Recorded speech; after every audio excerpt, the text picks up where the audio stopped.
Show your work. 10 ways to share your creativity and get discovered. Austin Kleon. Contents. A new way of operating. 1. You don't have to be a genius. 2. Think process, not product. 3. Share something small every day. 4. Open up your cabinet of curiosities. 5. Tell good stories. 6. Teach what you know. 7. Don't turn into human spam. 8. Learn to take a punch. 9. Sell out. 10. Stick around. For artists, the great problem to solve is how to get oneself noticed. Honoré de Balzac. A new way of operating. Creativity is not a talent. It is a way of operating. John Cleese. When I have the privilege of talking to my readers, the most common questions they ask me are about self-promotion. How do I get my stuff out there? How do I get noticed? How do I find an audience? How did you do it? I hate talking about self-promotion. Comedian Steve Martin famously dodges these questions with the advice, be so good they can't ignore you. If you just focus on getting really good, Martin says, people will come to you. I happen to agree, you don't really find an audience for your work, they find you. But it's not enough to be good. In order to be found, you have to be findable. I think there's an easy way of putting your work out there and making it discoverable, while you're focused on getting really good at what you do. Almost all of the people I look up to and try to steal from today, regardless of their profession, have built sharing into their routine. These people aren't schmoozing at cocktail parties, they're too busy for that. They're cranking away in their studios, their laboratories, or their cubicles, but instead of maintaining absolute secrecy and hoarding their work, they're open about what they're working on, and they're consistently posting bits and pieces of their work, their ideas, and what they're learning online. Instead of wasting their time networking, they're taking advantage of the network. By generously sharing their ideas and their knowledge, they often gain an audience that they can then leverage when they need it for fellowship, feedback, or patronage. I wanted to create a kind of beginner's manual for this way of operating, so here's what I came up with: a book for people who hate the very idea of self-promotion. An alternative, if you will, to self-promotion. I'm going to try to teach you how to think about your work as a never-ending process, how to share your process in a way that attracts people who might be interested in what you do, and how to deal with the ups and downs of putting yourself and your work out in the world. If Steal Like an Artist was a book about stealing influence from other people, this book is about how to influence others by letting them steal from you. Imagine if your next boss didn't have to read your resume because he already reads your blog. Imagine being a student and getting your first gig based on a school project you posted online. Imagine losing your job, but having a social network of people familiar with your work and ready to help you find a new one. Imagine turning a side project or a hobby into your profession because you had a following that could support you. Or imagine something simpler and just as satisfying: spending the majority of your time, energy, and attention practicing a craft, learning a trade, or running a business, while also allowing for the possibility that your work might attract a group of people who share your interests. All you have to do is show your work. 1. You don't have to be a genius. Find a genius. Give what you have. To someone, it may be better than you dare to think. Henry Wadsworth Longfellow. There are a lot of destructive myths about creativity, but one of the most dangerous is the lone genius myth. An individual with superhuman talents appears out of nowhere at certain points in history, free of influences or precedent, with a direct connection to God or the muse. When inspiration comes, it strikes like a lightning bolt, a light bulb switches on in his head, and then he spends the rest of his time toiling away in his studio, shaping this idea into a finished masterpiece that he releases into the world to great fanfare. If you believe in the lone genius myth, creativity is an antisocial act, performed by only a few great figures, mostly dead men with names like Mozart, Einstein, or Picasso. The rest of us are left to stand around and gawk in awe at their achievements. There's a healthier way of thinking about creativity that the musician Brian Eno refers to as genius. Under this model, great ideas are often birthed by a group of creative individuals, artists, curators, thinkers, theorists, and other tastemakers who make up an ecology of talent. If you look back closely at history, many of the people who we think of as lone geniuses were actually part of a whole scene of people who were supporting each other, looking at each other's work, copying from each other, stealing ideas, and contributing ideas. Genius doesn't take away from the achievements of those great individuals, it just acknowledges that good work isn't created in a vacuum, and that creativity is always, in some sense, a collaboration, the result of a mind connected to other minds. What I love about the idea of genius is that it makes room in the story of creativity for the rest of us, the people who don't consider ourselves geniuses. Being a valuable part of a genius is not necessarily about how smart or talented you are, but about what you have to contribute, the ideas you share, the quality of the connections you make, and the conversations you start. If we forget about genius and think more about how we can nurture and contribute to a genius, we can adjust our own expectations and the expectations of the worlds we want to accept us. We can stop asking what others can do for us and start asking what we can do for others. We live in an age where it's easier than ever to join a genius. The internet is basically a bunch of geniuses connected together, divorced from physical geography. Blogs, social media sites, email groups, discussion boards, forums, they're all the same thing, virtual scenes where people go to hang out and talk about the things they care about. There's no bouncer, no gatekeeper, and no barrier to entering these scenes. You don't have to be rich, you don't have to be famous, and you don't have to have a fancy resume or a degree from an expensive school. Online, everyone, the artist and the curator, the master and the apprentice, the expert and the amateur, has the ability to contribute something. Be an amateur. That's all any of us are, amateurs. We don't live long enough to be anything else. Charlie Chaplin.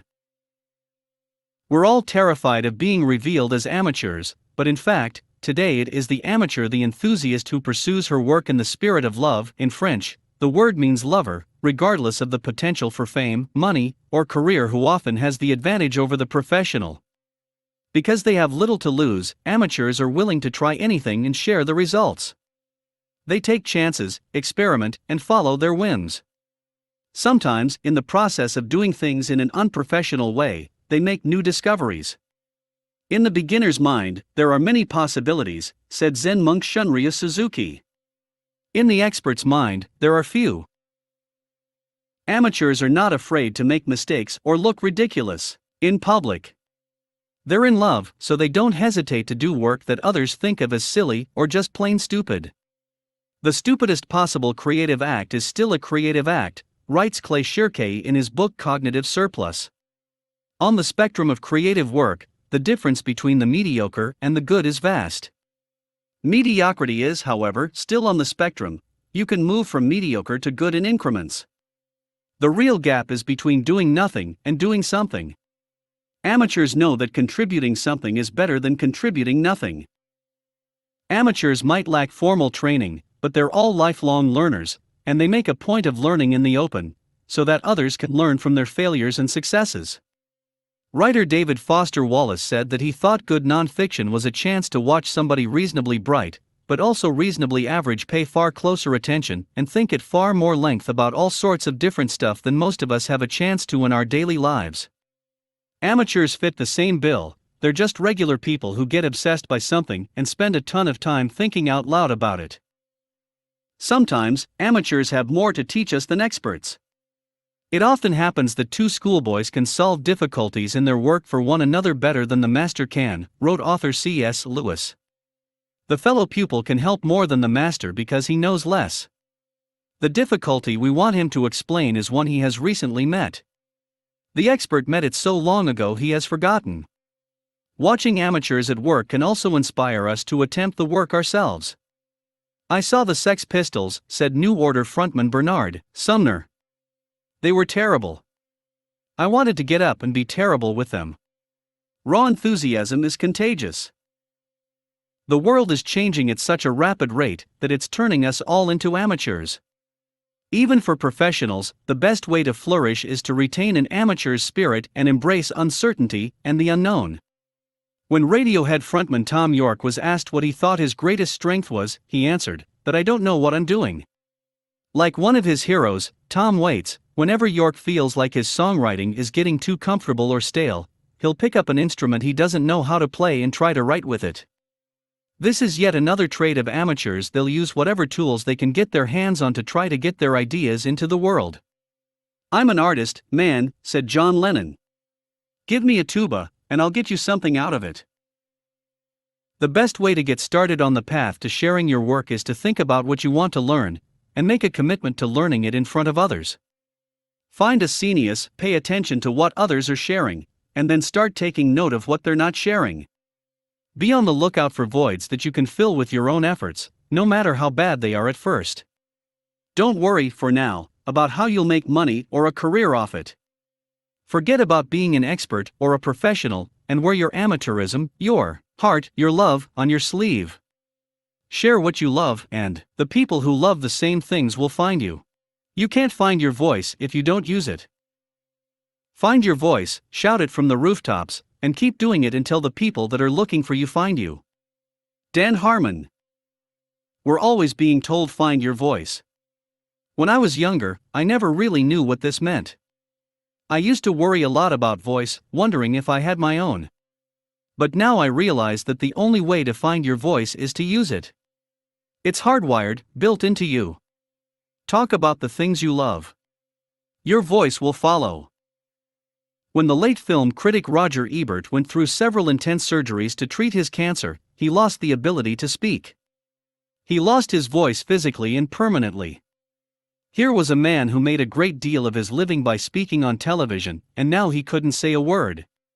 In order to communicate with his friends and family, he'd have to either scribble responses on a pad of paper, or type on his Mac, and have the awkward computer voice read it out loud through his laptop speakers.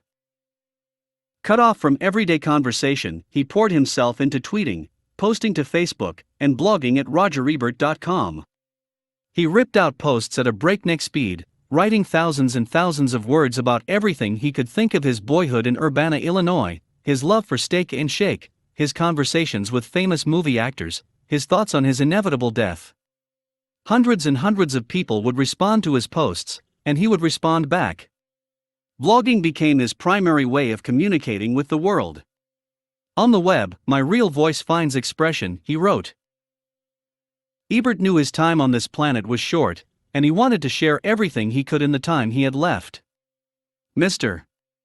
Ebert writes as if it were a matter of life and death, wrote journalist Janet Maslin, because it is. Ebert was blogging because he had to blog, because it was a matter of being heard or not being heard. A matter of existing or not existing.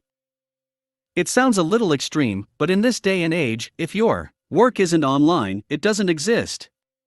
We all have the opportunity to use our voices, to have our say, but so many of us are wasting it. If you want people to know about what you do and the things you care about, you have to share. Read obituaries. Remembering that I'll be dead soon is the most important tool I've ever encountered to help me make the big choices in life. Because almost everything, all external expectations, all pride, all fear of embarrassment or failure, these things just fall away in the face of death, leaving only what is truly important. Remembering that you are going to die is the best way I know to avoid the trap of thinking you have something to lose. You are already naked. Steve Jobs. If all this sounds scary or like a lot of work, consider this: one day you'll be dead. Most of us prefer to ignore this most basic fact of life, but thinking about our inevitable end has a way of putting everything into perspective. We've all read stories of near-death experiences changing people's lives. When George Lucas was a teenager, he almost died in a car accident. He decided every day now is an extra day, dedicated himself to film, and went on to direct Star Wars. Wayne Coyne, lead singer of the Flaming Lips, was 16 when he was held up while working at a Long John Silver's. "I realized I was going to die," he says. "And when that gets into your mind, it utterly changed me. I thought, I'm not going to sit here and wait for things to happen, I'm going to make them happen, and if people think I'm an idiot, I don't care." Tim Kreider, in his book We Learn Nothing, says that getting stabbed in the throat was the best thing to ever happen to him. For a whole year, he was happy and life was good. You'd like to think that nearly getting killed would be a permanently life-altering experience, Kreider writes, but the illumination didn't last. Eventually, he was back to the busy work of living. The writer George Saunders, speaking of his own near-death experience, said, "For 3 or 4 days after that, it was the most beautiful world to have gotten back in it, you know? And I thought, if you could walk around like that all the time, to really have that awareness that it's actually going to end. That's the trick. Unfortunately, I am a coward. As much as I would like the existential euphoria that comes with it, I don't really want a near-death experience. I want to stay safe and stay away from death as much as I can. I certainly don't want to taunt it or court it or invite it any closer than it needs to be. But I do somehow want to remember that it's coming for me.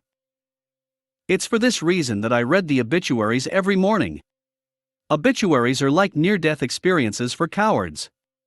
Reading them is a way for me to think about death while also keeping it at arm's length. Obituaries aren't really about death, they're about life. The sum of every obituary is how heroic people are, and how noble, writes artist Myra Kalman. Reading about people who are dead now and did things with their lives makes me want to get up and do something decent with mine. Thinking about death every morning makes me want to live. Try it, start reading the obituaries every morning. Take inspiration from the people who muddled through life before you. They all started out as amateurs, and they got where they were going by making do with what they were given and having the guts to put themselves out there. Follow their example. 2. Think process, not product. Take people behind the scenes. A lot of people are so used to just seeing the outcome of work. They never see the side of the work you go through to produce the outcome. Michael Jackson. When a painter talks about her work, she could be talking about 2 different things. There's the artwork, the finished piece, framed and hung on a gallery wall, and there's the artwork, all the day-to-day stuff that goes on behind the scenes in her studio, looking for inspiration, getting an idea, applying oil to a canvas, etc. There's painting, the noun, and there's painting, the verb. As in all kinds of work, there is a distinction between the painter's process and the products of her process. Traditionally, the artist has been trained to regard her creative process as something that should be kept to herself. This way of thinking is articulated by David Bales and Ted Orland in their book, Art and Fear. To all viewers but yourself, what matters is the product, the finished artwork. To you and you alone, what matters is the process, the experience of shaping the artwork. An artist is supposed to toil in secrecy, keeping her ideas and her work under lock and key, waiting until she has a magnificent product to show for herself before she tries to connect with an audience. The private details of art making are utterly uninteresting to audiences, write Bales and Orland, because they're almost never visible or even knowable from examining the finished work. This all made sense in a pre-digital age when the only way an artist could connect with an audience was through a gallery show or write-up in some fancy art magazine. But today, by taking advantage of the internet and social media, an artist can share whatever she wants, whenever she wants, at almost no cost. She can decide exactly how much or how little of her work and herself she will share, and she can be as open about her process as she wants to. She can share her sketches and works in progress, post pictures of her studio, or blog about her influences, inspiration, and tools. By sharing her day-to-day process, the thing she really cares about, she can form a unique bond with her audience. To many artists, particularly those who grew up in the pre-digital era, this kind of openness and the potential vulnerability that goes along with sharing one's process is a terrifying idea. Here's the author Edgar Allan Poe, writing in 1846. Most writers, poets in especial, prefer having it understood that they compose by a species of fine frenzy and ecstatic intuition, and would positively shudder at letting the public take a peek behind the scenes. But human beings are interested in other human beings, and what other human beings do. People really do want to see how the sausage gets made.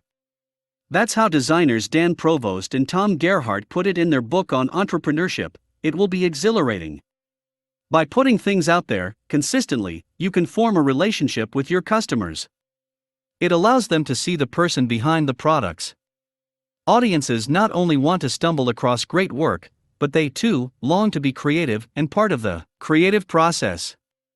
By letting go of our egos and sharing our process, we allow for the possibility of people having an ongoing connection with us and our work, which helps us move more of our product. Become a documentarian of what you do. In order for connection to happen, we have to allow ourselves to be seen, really seen. Brené Brown. In 2013, the internet fell in love with astronaut Chris Hadfield, commander of the International Space Station. 3 years earlier, Hadfield and his family were sitting around the dinner table, trying to figure out ways to generate interest for the Canadian Space Agency, which, like many space programs, faced major budget cuts and needed more public support. Dad wanted a way to help people connect with the real side of what an astronaut's life is, said Hadfield's son Evangelist, not just the glamour and science, but also the day-to-day activities. Commander Hadfield wanted to show his work. Things fell into place when his sons explained social media to him and got him set up on Twitter and other social networks. During his next 5-month mission, while performing all his regular astronautical duties, he tweeted, answered questions from his followers, posted pictures he'd taken of Earth, recorded music, and filmed YouTube videos of himself clipping his nails, brushing his teeth, sleeping, and even performing maintenance on the space station. Millions of people ate it all up, including my agent, Ted, who tweeted, "Wouldn't normally watch live video of a couple of guys doing plumbing repair, but it's in space." Now, let's face it, we're not all artists or astronauts. A lot of us go about our work and feel like we have nothing to show for it at the end of the day. But whatever the nature of your work, there is an art to what you do, and there are people who would be interested in that art, if only you presented it to them in the right way. In fact, sharing your process might actually be most valuable if the products of your work aren't easily shared, if you're still in the apprentice stage of your work, if you can't just slap up a portfolio and call it a day, or if your process doesn't necessarily lead to tangible finished products. How can you show your work even when you have nothing to show? The first step is to scoop up the scraps and the residue of your process and shape them into some interesting bit of media that you can share. You have to turn the invisible into something other people can see. You have to make stuff, said journalist David Carr when he was asked if he had any advice for students. No one is going to give a damn about your resume, they want to see what you have made with your own little fingers. Become a documentarian of what you do. Start a work journal, write your thoughts down in a notebook, or speak them into an audio recorder. Keep a scrapbook. Take a lot of photographs of your work at different stages in your process. Shoot video of you working. This isn't about making art, it's about simply keeping track of what's going on around you. Take advantage of all the cheap, easy tools at your disposal these days. Most of us carry a fully functional multimedia studio around in our smartphones. Whether you share it or not, documenting and recording your process as you go along has its own rewards. You'll start to see the work you're doing more clearly and feel like you're making progress. And when you're ready to share, you'll have a surplus of material to choose from.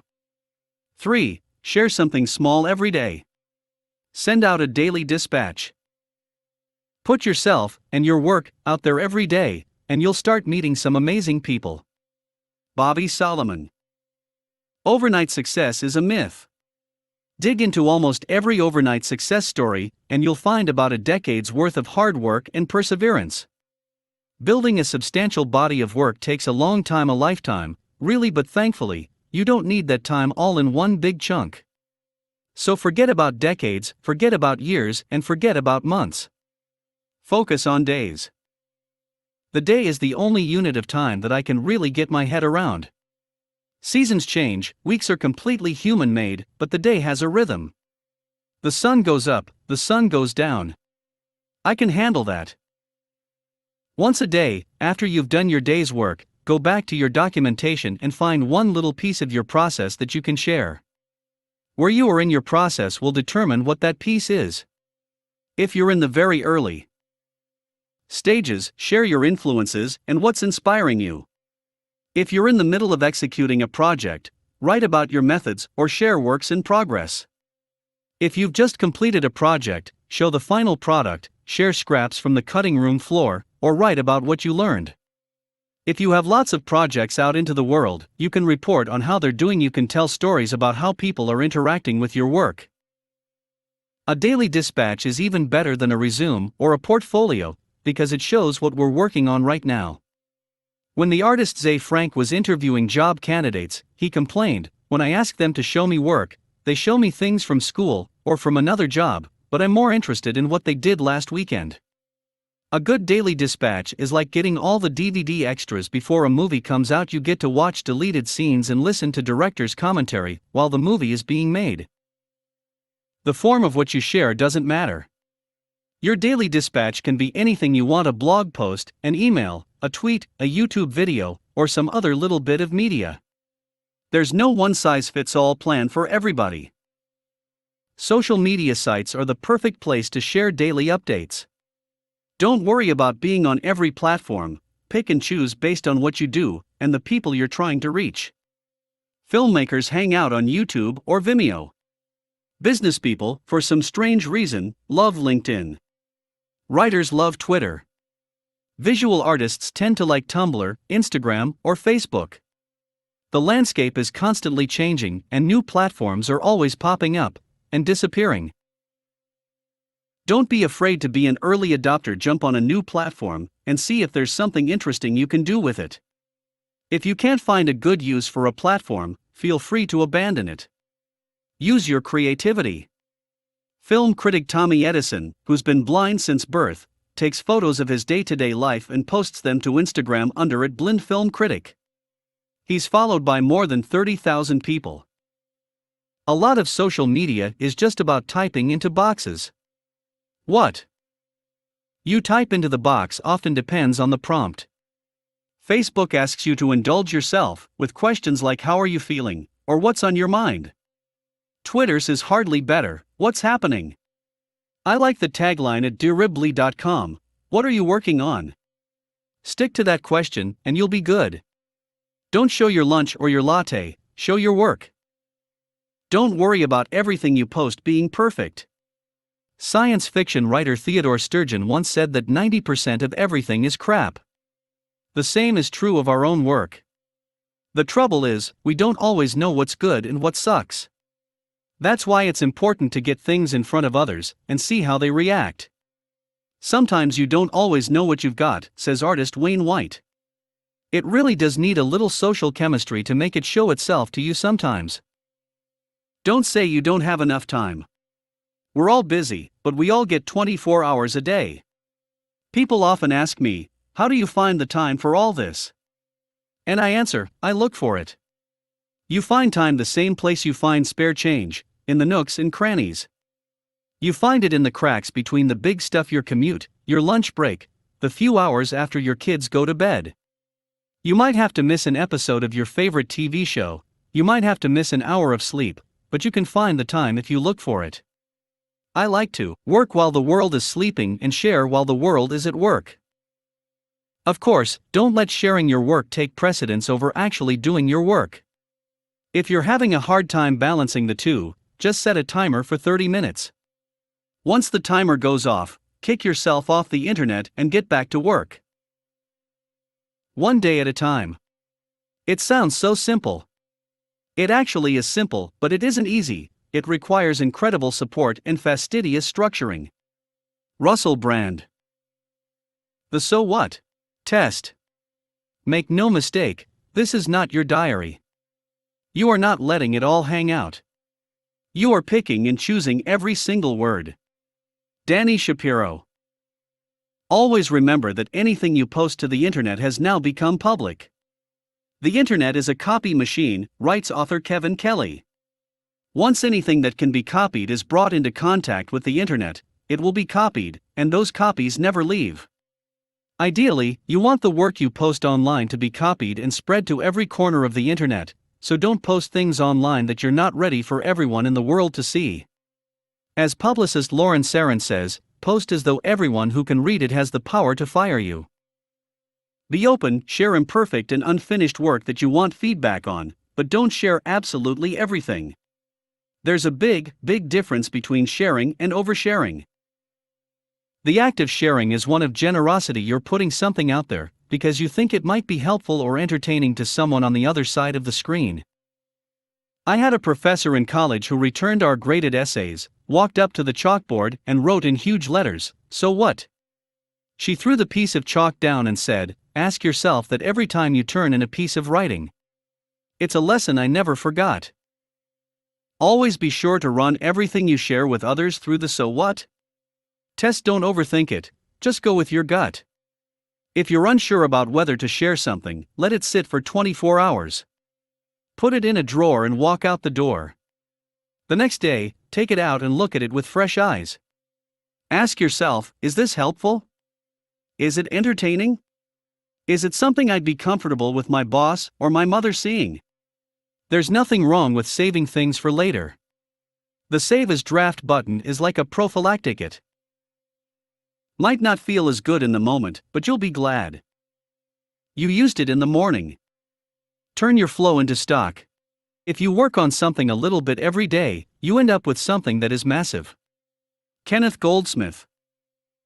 Stock and flow is an economic concept that writer Robin Sloan has adapted into a metaphor for media. Flow is the feed. It's the posts and the tweets. It's the stream of daily and sub-daily updates that remind people you exist. Stock is the durable stuff. It's the content you produce that's as interesting in 2 months or 2 years as it is today. It's what people discover via search. It's what spreads slowly but surely, building fans over time. Sloan says the magic formula is to maintain your flow while working on your stock in the background. In my experience, your stock is best made by collecting, organizing, and expanding upon your flow. Social media sites function a lot like public notebooks. They're places where we think out loud, let other people think back at us, then hopefully think some more. But the thing about keeping notebooks is that you have to revisit them in order to make the most out of them. You have to flip back through old ideas to see what you've been thinking. Once you make sharing part of your daily routine, you'll notice themes and trends emerging in what you share. You'll find patterns in your flow. When you detect these patterns, you can start gathering these bits and pieces and turn them into something bigger and more substantial. You can turn your flow into stock. For example, a lot of the ideas in this book started out as tweets, which then became blog posts, which then became book chapters. Small things, over time, can get big. Build a good domain name. Carving out a space for yourself online, somewhere where you can express yourself and share your work, is still one of the best possible investments you can make with your time. Andy Baio. Social networks are great, but they come and go. Remember MySpace? Friendster? GeoCities? If you're really interested in sharing your work and expressing yourself, nothing beats owning your own space online, a place that you control, a place that no one can take away from you, a world headquarters where people can always find you. More than 10 years ago, I staked my own little internet claim and bought the domain name austinkleon.com. I was a complete amateur with no skills when I began building my website. It started off bare bones and ugly. Eventually, I figured out how to install a blog, and that changed everything. A blog is the ideal machine for turning flow into stock. One little blog post is nothing on its own, but publish 1,000 blog posts over a decade, and it turns into your life's work. My blog has been my sketchbook, my studio, my gallery, my storefront, and my salon. Absolutely everything good that has happened in my career can be traced back to my blog. My books, my art shows, my speaking gigs, some of my best friendships, they all exist because I have my own little piece of turf on the internet. So, if you get one thing out of this book, make it this: go register a domain name. By www.insertyournamehere.com. If your name is common or you don't like your name, come up with a pseudonym or an alias and register that. Then buy some web hosting and build a website. These things sound technical, but they're really not. A few Google searches and some books from the library will show you the way. If you don't have the time or inclination to build your own site, there's a small army of web designers ready to help you. Your website doesn't have to look pretty, it just has to exist. Don't think of your website as a self-promotion machine, think of it as a self-invention machine. Online, you can become the person you really want to be. Fill your website with your work and your ideas and the stuff you care about. Over the years, you will be tempted to abandon it for the newest, shiniest social network. Don't give in, don't let it fall into neglect. Think about it in the long term. Stick with it, maintain it, and let it change with you over time. When she was young and starting out, Patti Smith got this advice from William Burroughs: build a good name. Keep your name clean. Don't make compromises. Don't worry about making a bunch of money or being successful. Be concerned with doing good work, and if you can build a good name, eventually that name will be its own currency. The beauty of owning your own turf is that you can do whatever you want with it. Your domain name is your domain. You don't have to make compromises. Build a good domain name, keep it clean, and eventually it will be its own currency. Whether people show up or they don't, you're out there, doing your thing, ready whenever they are. 4. Open up your cabinet of curiosities. Don't be a hoarder. The problem with hoarding is you end up living off your reserves. Eventually, you'll become stale. If you give away everything you have, you are left with nothing. This forces you to look, to be aware, to replenish. Somehow the more you give away, the more comes back to you. Paul Arden. If you happen to be wealthy and educated and alive in 16th and 17th century Europe, it was fashionable to have a wonder cameron, a wonder chamber, or a cabinet of curiosities in your house, a room filled with rare and remarkable objects that served as a kind of external display of your thirst for knowledge of the world. Inside a cabinet of curiosities you might find books, skeletons, jewels, shells, art, plants, minerals, taxidermy specimens, stones, or any other exotic artifact. These collections often juxtaposed both natural and human-made marvels, revealing a kind of mash-up of handiwork by both God and human beings. They were the precursors to what we think of today as the modern museum, a place dedicated to the study of history, nature, and the arts. We all have our own treasured collections. They can be physical cabinets of curiosities, say, living room bookshelves full of our favorite novels, records, and movies, or they can be more like intangible museums of the heart, our skulls lined with memories of places we've been, people we've met, experiences we've accumulated. We all carry around the weird and wonderful things we've come across while doing our work and living our lives. These mental scrapbooks form our tastes, and our tastes influence our work. There's not as big of a difference between collecting and creating as you might think. A lot of the writers I know see the act of reading and the act of writing as existing on opposite ends of the same spectrum. The reading feeds the writing, which feeds the reading. I'm basically a curator, says the writer and former bookseller Jonathan Lethem. Making books has always felt very connected to my bookselling experience, that of wanting to draw people's attention to things that I liked, to shape things that I liked into new shapes. Our tastes make us what we are, but they can also cast a shadow over our own work. All of us who do creative work, we get into it because we have good taste, says public radio personality Ira Glass. But there is this gap. For the first couple years you make stuff, it's just not that good. It's trying to be good, it has potential, but it's not. But your taste, the thing that got you into the game, is still killer. Before we're ready to take the leap of sharing our own work with the world, we can share our tastes in the work of others. Where do you get your inspiration? What sorts of things do you fill your head with? What do you read? Do you subscribe to anything? What sites do you visit on the internet? What music do you listen to? What movies do you see? Do you look at art? What do you collect? What's inside your scrapbook? What do you pin to the corkboard above your desk? What do you stick on your refrigerator? Who's done work that you admire? Who do you steal ideas from? Do you have any heroes? Who do you follow online? Who are the practitioners you look up to in your field? Your influences are all worth sharing because they clue people into who you are and what you do, sometimes even more than your own work. You're only as good as your record collection. DJ Spooky. No guilty pleasures. I don't believe in guilty pleasures. If you like something, like it. Dave Grohl. About 20 years ago, a trash man in New York City named Nelson Molina started collecting little bits and pieces of art and unique objects that he found discarded along his route. His collection, the Trash Museum, is housed on the second floor of the Sanitation Department garage on East 99th Street, and it now features more than 1,000 paintings, posters, photographs, musical instruments, toys, and other ephemera. There isn't a big unifying principle to the collection, just what Molina likes. He gets submissions from some of his fellow workers, but he says what goes on the wall and what doesn't. I tell the guys, just bring it in and I'll decide if I can hang it.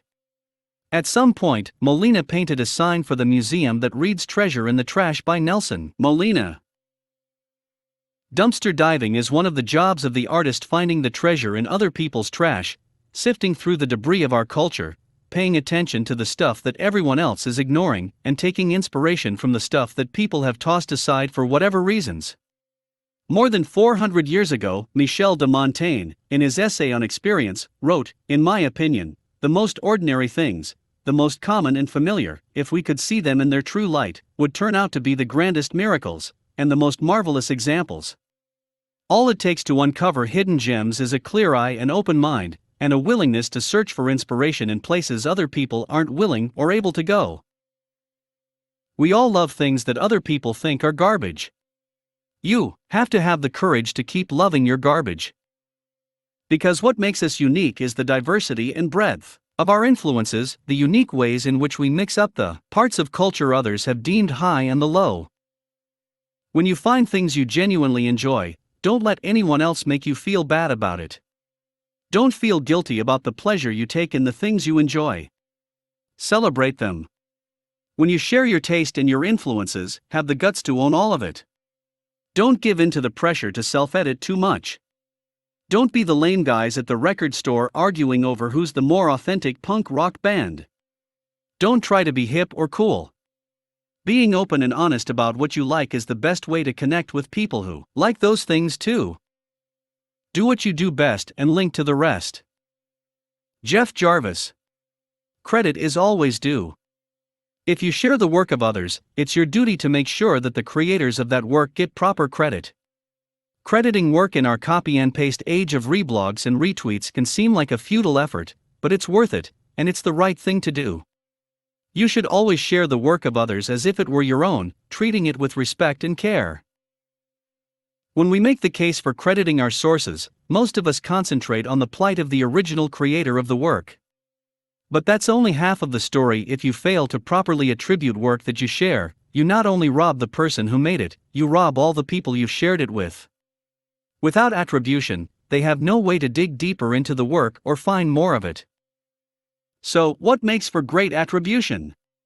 Attribution is all about providing context for what you're sharing, what the work is, who made it, how they made it, when and where it was made, why you're sharing it, why people should care about it, and where people can see some more work like it.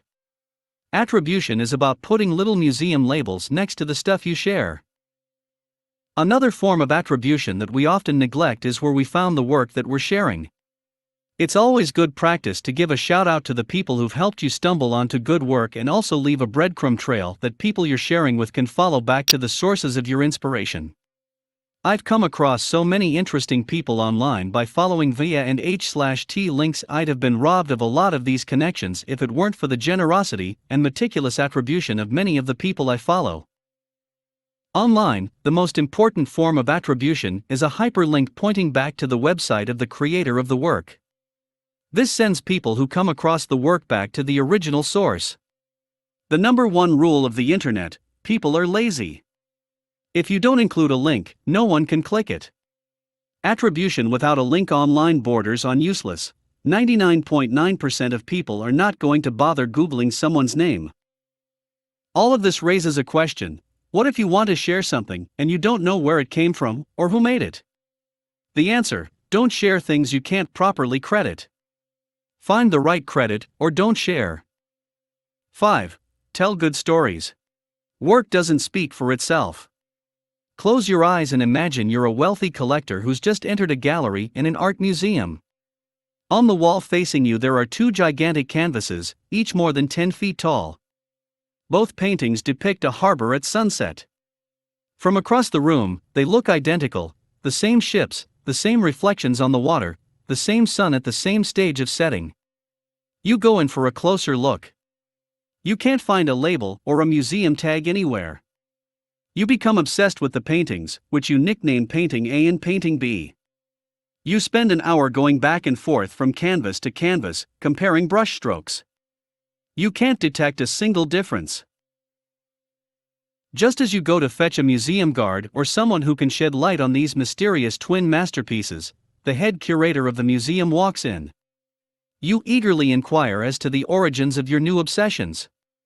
The curator tells you that Painting A was painted in the 17th century by a Dutch master. And what of Painting B, you ask? Ah yes, Painting B, the curator says. That's a forgery. It was copied last week by a graduate student at the local art college. Look up at the paintings.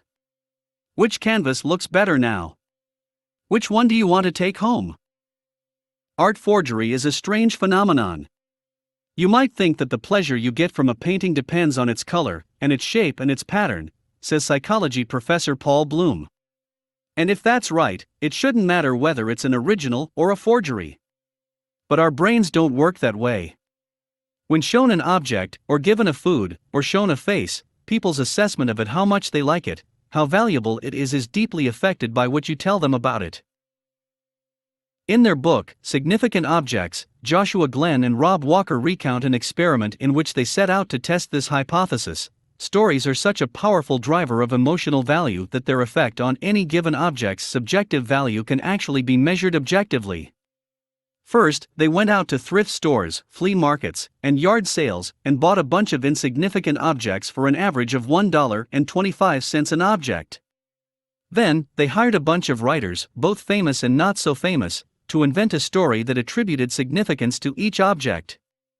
Finally, they listed each object on eBay, using the invented stories as the object's description, and whatever they had originally paid for the object as the auction starting price. By the end of the experiment, they had sold $128.74 worth of trinkets for $3,612.51. To fake a photograph, all you have to do is change the caption. To fake a painting, change the attribution. Errol Morris. Words matter. Artists love to trot out the tired line, "My work speaks for itself," but the truth is, our work doesn't speak for itself. Human beings want to know where things came from, how they were made, and who made them. The stories you tell about the work you do have a huge effect on how people feel and what they understand about your work, and how people feel and what they understand about your work affects how they value it. Why should we describe the frustrations and turning points in the lab, or all the hours of groundwork and failed images that precede the final outcomes, asks artist Rachel Sussman. Because, rarefied exceptions aside, our audience is a human one and humans want to connect. Personal stories can make the complex more tangible, spark associations, and offer entry into things that might otherwise leave one cold. Your work doesn't exist in a vacuum. Whether you realize it or not, you're already telling a story about your work. Every email you send, every text, every conversation, every blog comment, every tweet, every photo, every video, they're all bits and pieces of a multimedia narrative you're constantly constructing. If you want to be more effective when sharing yourself and your work, you need to become a better storyteller. You need to know what a good story is and how to tell one. The cat sat on a mat is not a story. The cat sat on the dog's mat is a story. John Le Carre. Structure is everything. In the first act, you get your hero up a tree. The second act, you throw rocks at him. For the third act, you let him down. George Abbott. The most important part of a story is its structure. A good story structure is tidy, sturdy, and logical. Unfortunately, most of life is messy, uncertain, and illogical. A lot of our raw experiences don't fit neatly into a traditional fairy tale or a Hollywood plot. Sometimes we have to do a lot of cropping and editing to fit our lives into something that resembles a story. If you study the structure of stories, you start to see how they work, and once you know how they work, you can then start stealing story structures and filling them in with characters, situations, and settings from your own life. Most story structures can be traced back to myths and fairy tales. Emma Coates, a former storyboard artist at Pixar, outlined the basic structure of a fairy tale as a kind of mad lib that you can fill in with your own elements. Once upon a time, fill in the blank. Every day, fill in the blank. One day, fill in the blank. Because of that, fill in the blank. Because of that, fill in the blank. Until finally, fill in the blank. Pick your favorite story and try to fill in the blanks. It's striking how often it works. Philosopher Aristotle said a story had a beginning, a middle, and an end. Author John Gardner said the basic plot of nearly all stories is this: a character wants something, goes after it despite opposition, perhaps including his own doubts, and so arrives at a win, lose, or draw. I like Gardner's plot formula because it's also the shape of most creative work. You get a great idea, you go through the hard work of executing the idea, and then you release the idea out into the world, coming to a win, lose, or draw. Sometimes the idea succeeds, sometimes it fails, and more often than not, it does nothing at all. This simple formula can be applied to almost any type of work project. There's the initial problem, the work done to solve the problem, and the solution. Of course, when you're in the middle of a story, as most of us in life are, you don't know if it's a story at all, because you don't know how far into it you are, and you don't know how it's going to end. Fortunately, there's a way to tell open-ended stories, where we acknowledge that we're smack dab in the middle of a story, and we don't know how it all ends. Every client presentation, every personal essay, every cover letter, every fundraising request, they're all pitches. They're stories with the endings chopped off. A good pitch is set up in 3 acts. The first act is the past, the second act is the present, and the third act is the future. The first act is where you've been, what you want, how you came to want it, and what you've done so far to get it. The second act is where you are now in your work, and how you've worked hard and used up most of your resources. The third act is where you're going, and how exactly the person you're pitching can help you get there. Like a choose-your-own-adventure book, this story shape effectively turns your listener into the hero, who gets to decide how it ends. Whether you're telling a finished or unfinished story, always keep your audience in mind. Speak to them directly in plain language. Value their time. Be brief. Learn to speak. Learn to write. Use spell check. You're never keeping it real with your lack of proofreading and punctuation, you're keeping it unintelligible. Everybody loves a good story, but good storytelling doesn't come easy to everybody. It's a skill that takes a lifetime to master. So study the great stories and then go find some of your own. Your stories will get better the more you tell them. Talk about yourself at parties. You got to make your case. Kanye West. We've all been there. You're standing at a party, enjoying your drink, when a stranger approaches, introduces herself, and asks the dreaded question, "So, what do you do?" If you happen to be a doctor or a teacher or a lawyer or a plumber, congratulations. You may proceed without caution. For the rest of us, we're going to need to practice our answers. Artists have it the worst. If you answer, "I'm a writer," for example, there's a very good chance that the next question will be, "Oh, have you published anything?" which is actually a veiled way of asking, "Do you make any money off that?" The way to get over the awkwardness in these situations is to stop treating them as interrogations and start treating them as opportunities to connect with somebody by honestly and humbly explaining what it is that you do. You should be able to explain your work to a kindergartner, a senior citizen, and everybody in between. Of course, you always need to keep your audience in mind. The way you explain your work to your buddies at the bar is not the way you explain your work to your mother. Just because you're trying to tell a good story about yourself doesn't mean you're inventing fiction. Stick to non-fiction. Tell the truth and tell it with dignity and self-respect. If you're a student, say you're a student. If you work a day job, say you work a day job. For years I said, by day I'm a web designer, and by night I write poetry. If you have a weird hybrid job, say something like, I'm a writer who draws. I stole that bio from the cartoonist Saul Steinberg.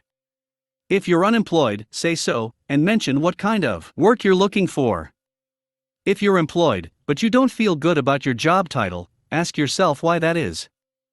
Maybe you're in the wrong line of work, or maybe you're not doing the work you're supposed to be doing. There were many years where answering, "I'm a writer," felt wrong because I wasn't actually writing. Remember what the author George Orwell wrote: autobiography is only to be trusted when it reveals something disgraceful. Have empathy for your audience. Anticipate blank stares. Be ready for more questions. Answer patiently and politely.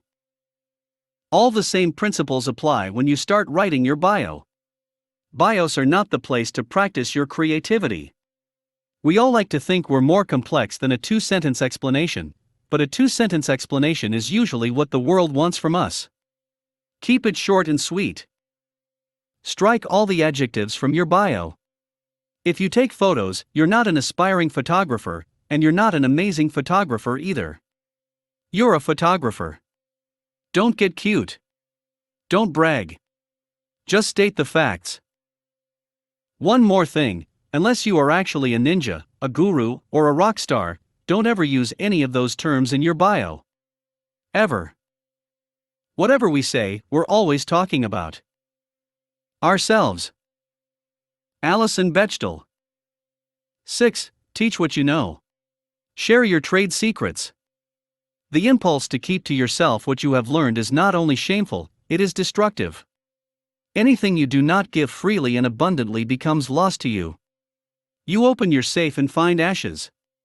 Annie Dillard. The world of barbecue is notoriously secretive and competitive, so it was a little bit of a shock last winter for me to be standing behind the legendary Franklin Barbecue here in Austin, Texas, watching pitmaster and barbecue wizard Aaron Franklin explain how he smokes his famous ribs in front of a camera crew. My friend Sarah Robertson, a producer at the local PBS station KLRU, had invited me to watch a taping of Barbecue with Franklin, a crowd-funded YouTube series designed to take viewers through every step of the barbecue process. In the series, Franklin explains how to modify an off-the-shelf smoker, how to select the right wood, how to build a fire, how to select a cut of meat, what temperature to smoke the meat at, and how to slice up the finished product. I started eating at Franklin Barbecue in 2010, when it was served out of a trailer off Interstate 35. In only 3 years, Franklin has become one of the most famous barbecue joints in the world. Bon Appetit called it the best barbecue in Texas, if not America. 6 days a week, rain or 100-degree sunshine, there's a line that goes around the block. And each one of those days, they sell out of meat. If ever it seemed like there was a business that would be intent to keep its secrets to itself, it would be this one.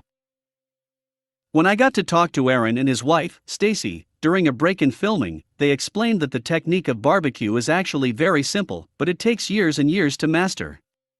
There's an intuition that you only gain through the repetition of practice. Aaron told me that he trains all his employees the same way, but when he cuts into a brisket, he can tell you exactly who did the smoking. Teaching doesn't mean instant competition.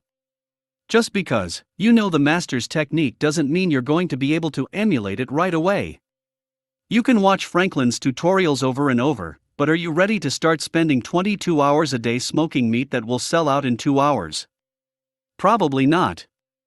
If you're me, you'll pay the $13 a pound even more gladly.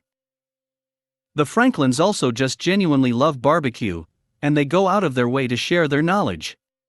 People often stop by with their own attempts at brisket, and Aaron is always gracious and patient when answering their questions.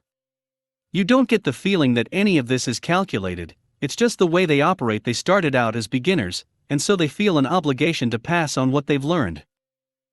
Of course, many chefs and restaurateurs have become rich and famous by sharing their recipes and their techniques. In their book, Rework, Jason Fried and David Heinemeier Hansen encourage businesses to emulate chefs by out-teaching their competition. What do you do? What are your recipes? What's your cookbook?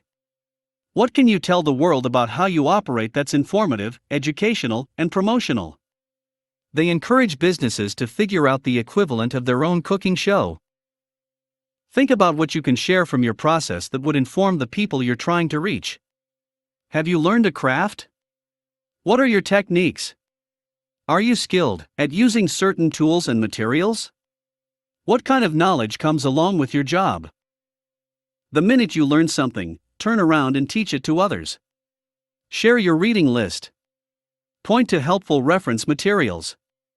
Create some tutorials and post them online. Use pictures, words, and video. Take people step by step through part of your process. As blogger Kathy Sierra says, make people better at something they want to be better at. Teaching people doesn't subtract value from what you do, it actually adds to it. When you teach someone how to do your work, you are, in effect, generating more interest in your work. People feel closer to your work because you're letting them in on what you know. Best of all, when you share your knowledge and your work with others, you receive an education in return. Author Christopher Hitchens said that the great thing about putting out a book is that it brings you into contact with people whose opinions you should have canvassed before you ever pressed pen to paper. They write to you. They telephone you. They come to your bookstore events and give you things to read that you should have read already. He said that having his work out in the world was a free education that goes on for a lifetime. 7. Don't turn into human spam. Shut up and listen. When people realize they're being listened to, they tell you things. Richard Ford. When I was in college, there was always one classmate in every creative writing workshop who claimed, "I love to write, but I don't like to read." It was evident right away that you could pretty much write that kid off completely. As every writer knows, if you want to be a writer, you have to be a reader first. The writing community is full of lame-o people who want to be published in journals, even though they don't read the magazines that they want to be published in, says writer Dan Chaon. These people deserve the rejections that they will undoubtedly receive, and no one should feel sorry for them when they cry about how they can't get anyone to accept their stories. I call these people human spam. They're everywhere, and they exist in every profession. They don't want to pay their dues, they want their piece right here, right now. They don't want to listen to your ideas, they want to tell you theirs. They don't want to go to shows, but they thrust flyers at you on the sidewalk and scream at you to come to theirs. You should feel pity for these people and their delusions. At some point, they didn't get the memo that the world owes none of us anything. Of course, you don't have to be a nobody to be human spam. I've watched plenty of interesting, successful people slowly turn into it. The world becomes all about them and their work. They can't find the time to be interested in anything other than themselves. No matter how famous they get, the forward-thinking artists of today aren't just looking for fans or passive consumers of their work, they're looking for potential collaborators or co-conspirators. These artists acknowledge that good work isn't created in a vacuum, and that the experience of art is always a two-way street, incomplete without feedback. These artists hang out online and answer questions. They ask for reading recommendations. They chat with fans about the stuff they love. The music producer Adrian Young was hanging out on Twitter one day and tweeted, "Who is better, the Dramatics or the Delphonics?" As his followers erupted in a debate over the two soul groups, one follower mentioned that the lead singer of the Delphonics, William Hart, was a friend of his dad's, and that Hart just happened to be a fan of Young's music. The follower suggested that the two should collaborate. To make a long story short, Young says, "A day later, I'm on the phone with William Hart, and we're speaking for like 2 hours. We hit it off in a way that was just cosmic." Young then produced a brand new record. With Hart, Adrian Young presents the Delphonics. That story is great for 2 reasons. 1, it's the only story of an album I know of whose existence can be traced to a single tweet. 2, it shows what happens when a musician interacts with his fans on the level of a fan himself. If you want fans, you have to be a fan first. If you want to be accepted by a community, you have to first be a good citizen of that community. If you're only pointing to your own stuff online, you're doing it wrong. You have to be a connector. The writer Blake Butler calls this being an open node. If you want to get, you have to give. If you want to be noticed, you have to notice. Shut up and listen once in a while. Be thoughtful. Be considerate. Don't turn into human spam. Be an open node. You want hearts, not eyeballs. What you want is to follow and be followed by human beings who care about issues you care about. This thing we make together. This thing is about hearts and minds, not eyeballs. Jeffrey Zeldman. Stop worrying about how many people follow you online and start worrying about the quality of people who follow you. Don't waste your time reading articles about how to get more followers. Don't waste time following people online just because you think it'll get you somewhere. Don't talk to people you don't want to talk to, and don't talk about stuff you don't want to talk about. If you want followers, be someone worth following. Donald Barthelme supposedly said to one of his students, "Have you tried making yourself a more interesting person?" This seems like a really mean thing to say, unless you think of the word interesting the way writer Lawrence Weschler does. For him, to be interesting is to be curious and attentive, and to practice the continual projection of interest.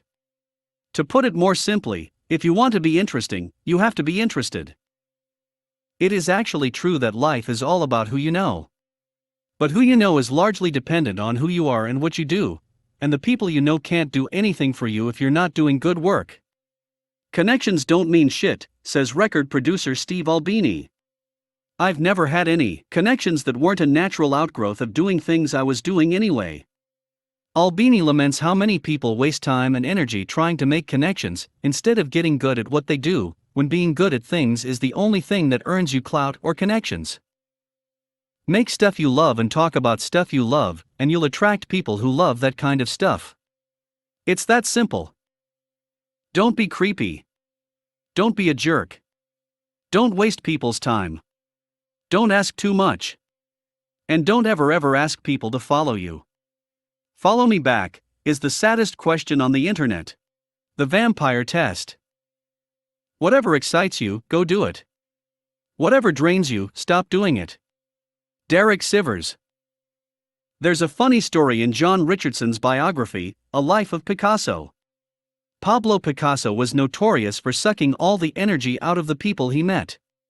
His granddaughter Marina claimed that he squeezed people like one of his tubes of oil paints. You'd have a great time hanging out all day with Picasso, and then you'd go home nervous and exhausted. And Picasso would go back to his studio and paint all night, using the energy he'd sucked out of you. Most people put up with this because they got to hang out with Picasso all day, but not Constantine Brancusi, the Romanian-born sculptor. Brancusi hailed from the Carpathian Mountains, and he knew a vampire when he saw one. He was not going to have his energy or the fruits of his energy juiced by Picasso, so he refused to have anything to do with him. Brancusi practiced what I call the vampire test. It's a simple way to know who you should let in and out of your life. If, after hanging out with someone you feel worn out and depleted, that person is a vampire. If, after hanging out with someone you still feel full of energy, that person is not a vampire. Of course, the vampire test works on many things in our lives, not just people. You can apply it to jobs, hobbies, places, etc. Vampires cannot be cured. Should you find yourself in the presence of a vampire, be like Brancusi and banish it from your life forever. Part of the act of creating is in discovering your own kind. They are everywhere. But don't look for them in the wrong places. Henry Miller. Identify your fellow knuckleballers. I recently became fascinated by the baseball pitcher R.A. Dickey. Dickey's pitch is the knuckleball, a slow, awkward pitch that's really hard to throw with any kind of consistency. When a pitcher throws a knuckleball, he releases the baseball with as little spin as possible. The air current moves against the baseball seams and it makes the baseball move really strangely.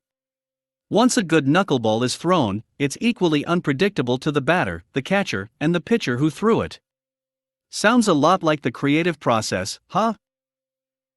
Knuckleball pitchers are basically the ugly ducklings of baseball. Because there are so few of them, they actually form a kind of brotherhood, and they often get together and share tips with one another. Dickey writes about how rare this is in his memoir, Wherever I Wind Up. There's no chance that an opposing pitcher, no matter how nice a guy, is going to invite me to watch how he grips and throws his split-fingered fastball or slider. Those are state secrets. With his fellow knuckleballers, however, things are different. Knuckleballers don't keep secrets. It's as if we have a greater mission beyond our own fortunes. And that mission is to pass it on, to keep the pitch alive. As you put yourself and your work out there, you will run into your fellow knuckleballers. These are your real peers, the people who share your obsessions, the people who share a similar mission to your own, the people with whom you share a mutual respect. There will only be a handful or so of them, but they're so important. Do what you can to nurture your relationships with these people. Sing their praises to the universe. Invite them to collaborate. Show them work before you show anybody else. Call them on the phone and share your secrets. Keep them as close as you can. It's all about paying attention. Attention is vitality. It connects you with others. Susan Sontag. Meet up in Meetspace. You and I will be around a lot longer than Twitter, and nothing substitutes face-to-face. Rob Delaney. It freaks me out a little bit how many of my very favorite people in the world came into my life as ones and zeros. I love meeting my online friends IRL. IRL equals in real life. There's never any small talk, we know all about one another and what one another does. We can just sip beer or some other social lubricant and talk about big ideas. There's been a few times that I've asked people what they think the best thing about being online is, and they'll point around the table and say, "What we're doing here." I love the phenomenon of meetups and online community, throwing a party at a bar or a restaurant and inviting everybody to show up at a certain place and time. There's a lot of these kinds of events in Austin, and I'm sure there's a bunch in your town too. If there aren't any, set one up. They're a lot less stressful than traditional forms of networking because you already know a lot of the people who show up, and you've seen their work. Of course, a meetup doesn't have to comprise a huge group of people. If you've been friends for a while with somebody online, and you live in the same town, ask them if they want to grab a coffee. If you want to go all out, offer to buy them lunch. If you're traveling, let your online friends know you're going to be in town. I like asking my artist friends to take me to their favorite art museums and asking my writer friends to take me to their favorite bookstore. If we get sick of talking to one another, we can browse, and if we get sick of browsing, we can grab a coffee in the cafe. Meeting people online is awesome, but turning them into IRL friends is even better. 8. Learn to take a punch. Let them take their best shot. I ain't going to give up. Every time you think I'm one place, I'm going to show up someplace else. I come pre-hated. Take your best shot. Cyndi Lauper. Designer Mike Montero says that the most valuable skill he picked up in art school was learning how to take a punch. He and his fellow classmates were absolutely brutal during critiques. We were basically trying to see if we could get each other to drop out of school.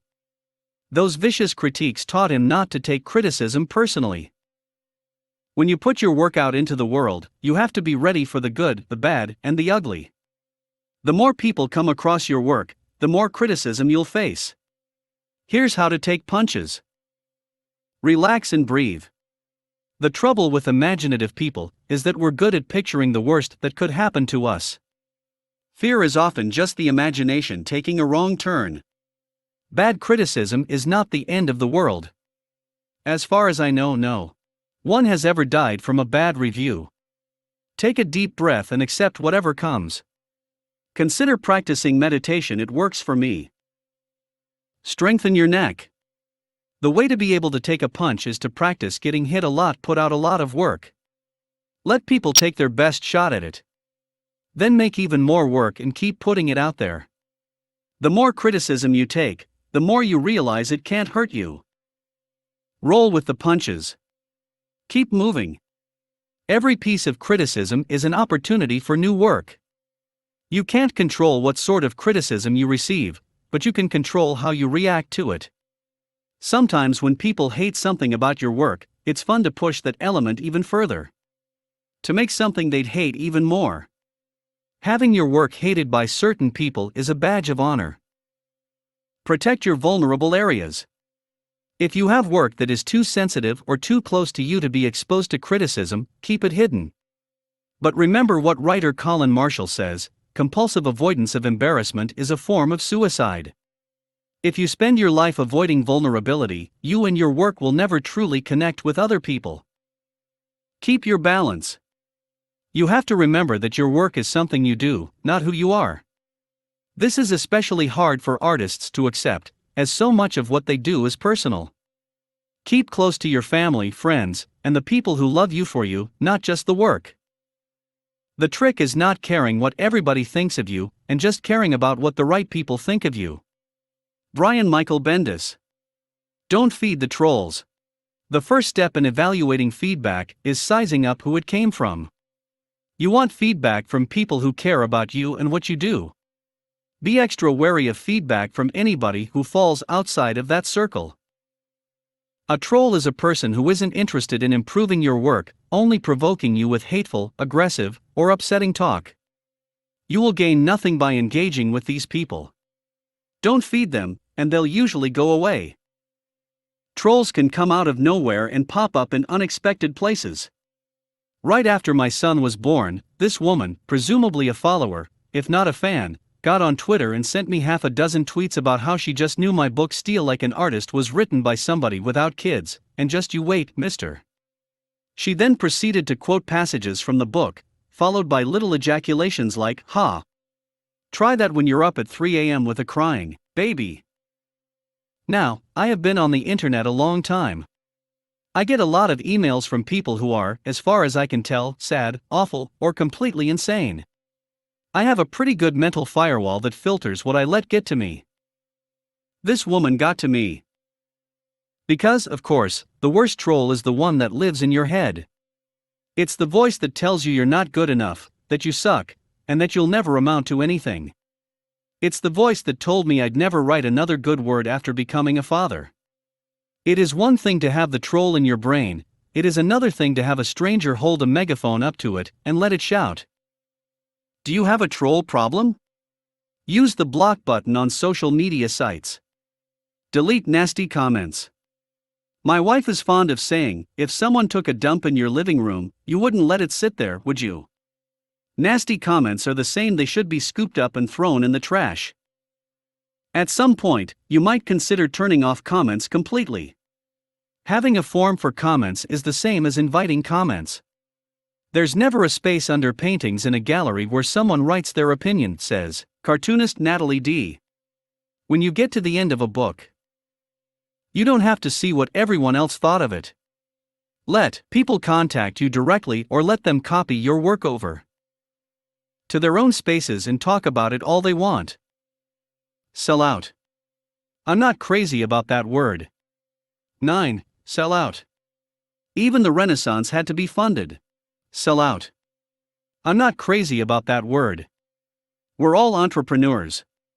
To me, I don't care if you own a furniture store or whatever, the best sign you can put up is sold out. Bill Withers. People need to eat and pay the rent. An amateur is an artist who supports himself with outside jobs which enable him to paint, said artist Ben Shahn. A professional is someone whose wife works to enable him to paint.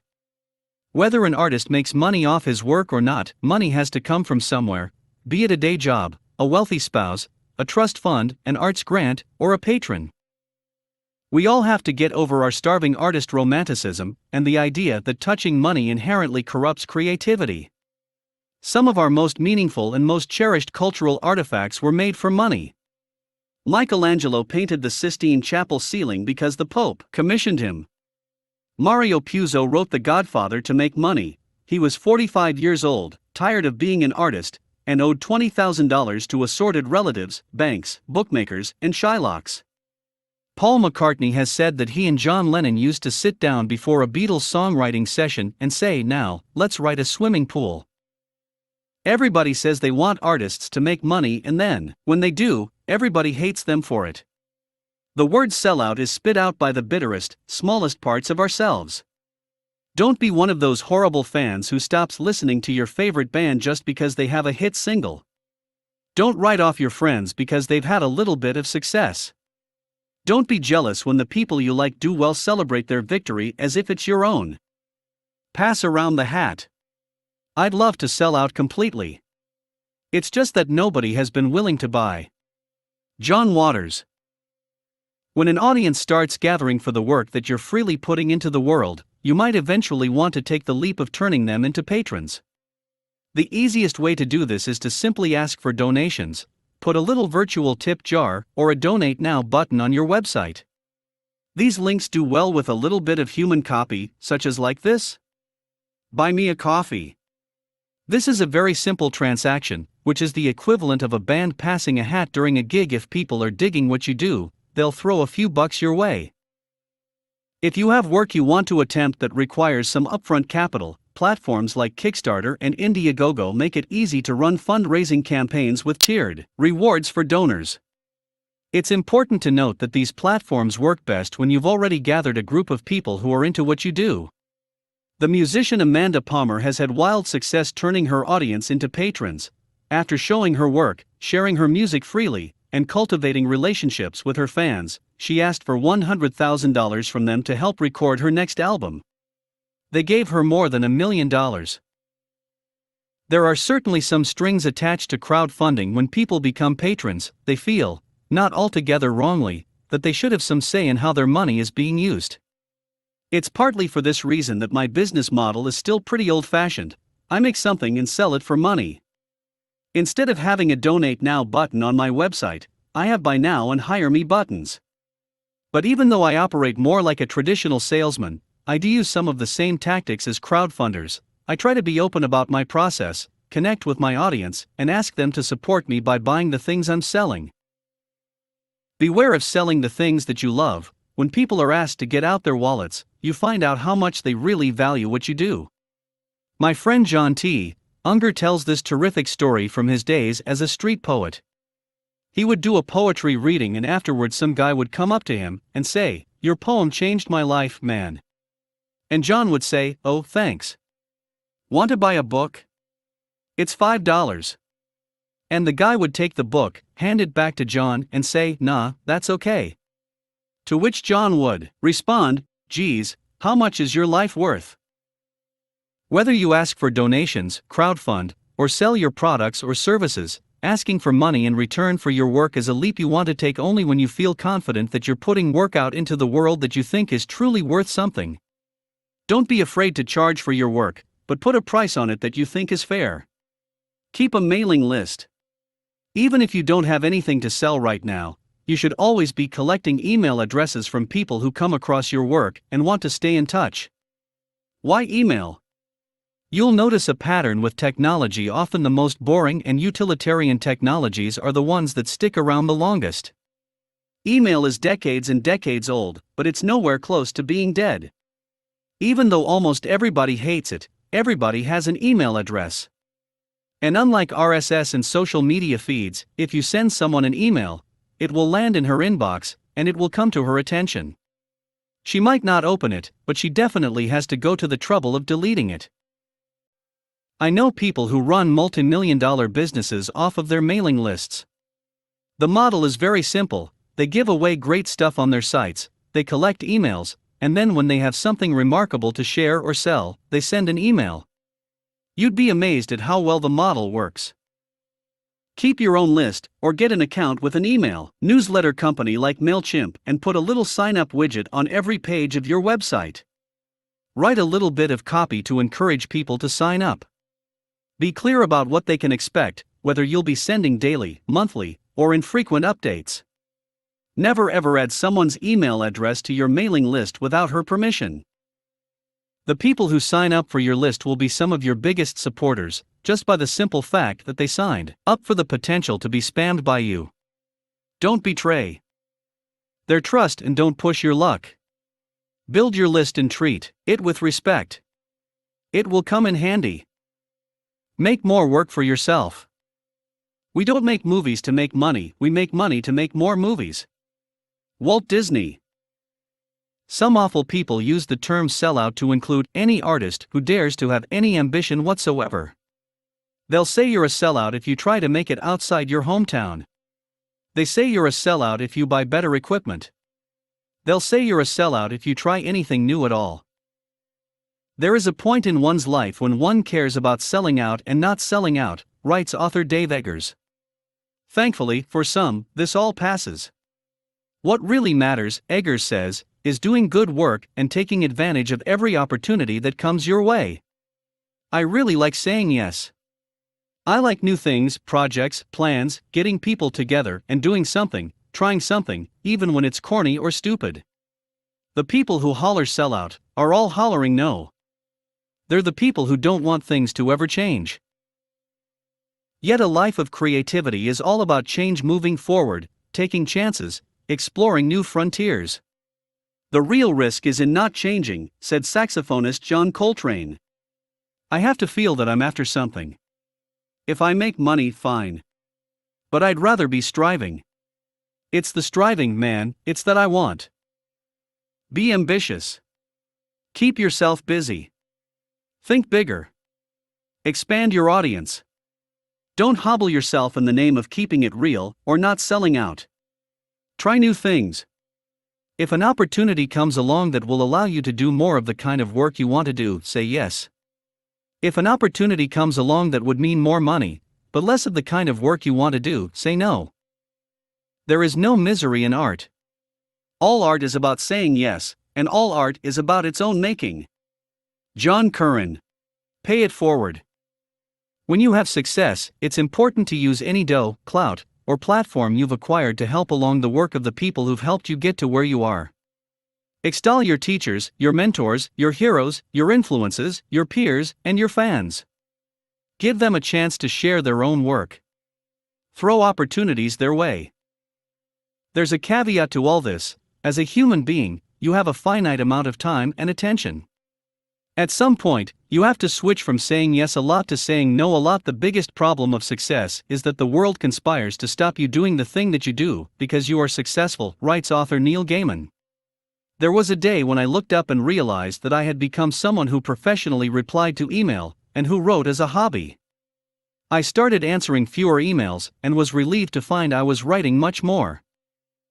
I find myself in the weird position now where I get way more email from people than I could ever answer and still do everything I need to do. The way I get over my guilt about not answering email is to hold office hours.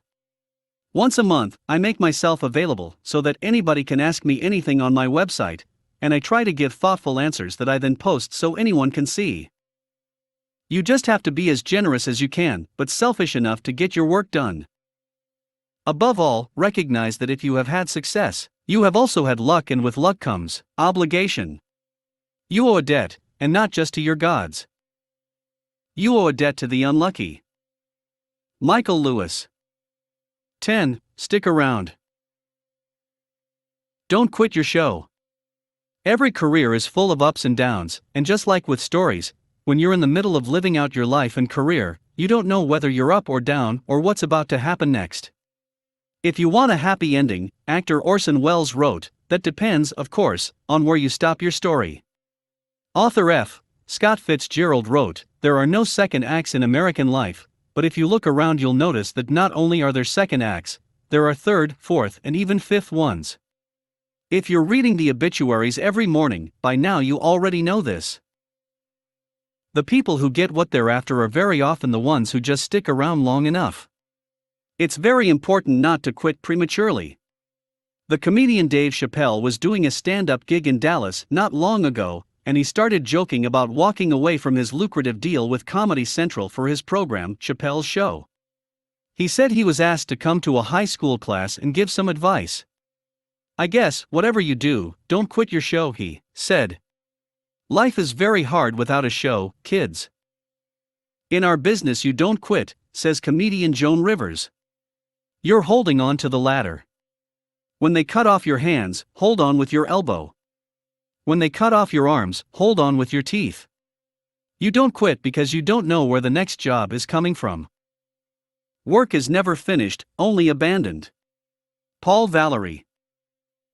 You can't plan on anything, you can only go about your work, as Isaac Dinesen wrote, every day, without hope or despair. You can't count on success, you can only leave open the possibility for it, and be ready to jump on and take the ride when it comes for you. One time my coworker John Crosslin and I came back from our lunch break and our building's parking lot was completely full. We circled the sweltering lot with a few other cars for what seemed like ages, and just when we were about to give up, a spot opened and John pulled right in. As he shut off the car, he said, "You gotta play till the 9th inning, man." Good advice for both the parking lot and life in general. Chain smoke. A few years ago, there was a reality TV show on Bravo called Work of Art, where every week artists competed against one another for some cash and a chance at landing a museum show. If you won the week's challenge, you were granted immunity for the next round, and you could breathe a little easier for the next week. The host would say something like, "Congratulations, Austin. You've created a work of art. You have immunity for the next challenge." If only life were like reality TV. As every author knows, your last book isn't going to write your next one for you. A successful or failed project is no guarantee of another success or failure. Whether you've just won big or lost big, you still have to face the question, what's next? If you look to artists who've managed to achieve lifelong careers, you detect the same pattern. They all have been able to persevere, regardless of success or failure. Director Woody Allen has averaged a film a year for more than 40 years because he never takes time off. The day he finishes editing a film is the day he starts writing the script for the next. Bob Pollard, the lead singer and songwriter for Guided by Voices, says he never gets writer's block because he never stops writing. Author Ernest Hemingway would stop in the middle of a sentence at the end of his day's work, so he knew where to start in the morning. Singer-songwriter Joni Mitchell says that whatever she feels is the weak link in her last project gives her inspiration for the next. Add all this together, and you get a way of working I call chain smoking. You avoid stalling out in your career by never losing momentum. Here's how you do it. Instead of taking a break in between projects, waiting for feedback, and worrying about what's next, use the end of one project to light up the next one. Just do the work that's in front of you, and when it's finished, ask yourself what you missed, what you could have done better, or what you couldn't get to, and jump right into the next project. We work because it's a chain reaction, each subject leads to the next. Charles Eames. Go away so you can come back. The minute you stop wanting something, you get it. Andy Warhol. Chain smoking is a great way to keep going, but at some point, you might burn out and need to go looking for a match. The best time to find one is while taking a sabbatical. The designer Stefan Sagmeister swears by the power of the sabbatical. Every 7 years, he shuts down his studio and takes a year off. His thinking is that we dedicate the first 25 years or so of our lives to learning, the next 40 to work, and the last 15 to retirement. So why not take 5 years off retirement and use them to break up the work years? He says the sabbatical has turned out to be invaluable to his work. Everything that we designed in the 7 years following the first sabbatical had its roots in thinking done during that sabbatical. I too have experienced this phenomenon. I spent my first 2 years out of college working a non-demanding part-time job in a library, doing nothing but reading and writing and drawing. I'd say I've spent the years since executing a lot of the ideas I had during that period. Now I'm hitting my 7-year itch, and I find myself needing another period to recharge and get inspired again. Of course, a sabbatical isn't something you can pull off without any preparation. Sagmeister says his first sabbatical took 2 years of planning and budgeting, and his clients were warned a full year in advance. And the reality is that most of us just don't have the flexibility in our lives to be able to walk away from our work for a full year. Thankfully, we can all take practical sabbaticals daily, weekly, or monthly breaks where we walk away from our work completely. Writer Gina Trapani has pointed out 3 prime spots to turn off our brains and take a break from our connected lives. Commute. A moving train or subway car is the perfect time to write, doodle, read, or just stare out the window. If you commute by car, audiobooks are a great way to safely tune out. A commute happens twice a day, and it nicely separates our work life from our home life. Exercise. Using our body relaxes our mind, and when our mind gets relaxed, it opens up to having new thoughts. Jump on the treadmill and let your mind go. If you're like me and you hate exercise, get a dog. Dogs won't let you get away with missing a day. Nature. Go to a park. Take a hike. Dig in your garden. Get outside in the fresh air. Disconnect from anything and everything electronic. It's very important to separate your work from the rest of your life. As my wife said to me, if you never go to work, you never get to leave work. Every 2 or 3 years, I knock off for a while. That way, I'm constantly the new girl in the whorehouse. Robert Mitchum. Start over. Begin again. Whenever Picasso learned how to do something, he abandoned it. Milton Glaser. When you feel like you've learned whatever there is to learn from what you're doing, it's time to change course and find something new to learn so that you can move forward. You can't be content with mastery, you have to push yourself to become a student again. Anyone who isn't embarrassed of who they were last year probably isn't learning enough, writes author Alain de Botton. The comedian Louis C.K. worked on the same hour of material for 15 years, until he found out that his hero, George Carlin, threw out his material every year and started from scratch. C.K. was scared to try it, but once he did, it set him free. When you're done telling jokes about airplanes and dogs, and you throw those away, what do you have left? You can only dig deeper. You start talking about your feelings and who you are. And then you do those jokes and they're gone. You gotta dig deeper. When you get rid of old material, you push yourself further and come up with something better. When you throw out old work, what you're really doing is making room for new work. You have to have the courage to get rid of work and rethink things completely. I need to sort of tear down everything I've done and rebuild from scratch, said director Steven Soderbergh about his upcoming retirement from making films. Not because I've figured everything out, I've just figured out what I can't figure out, and I need to tear it down and start over again. The thing is, you never really start over. You don't lose all the work that's come before. Even if you try to toss it aside, the lessons that you've learned from it will seep into what you do next. So don't think of it as starting over. Think of it as beginning again. Go back to chapter 1 literally, and become an amateur.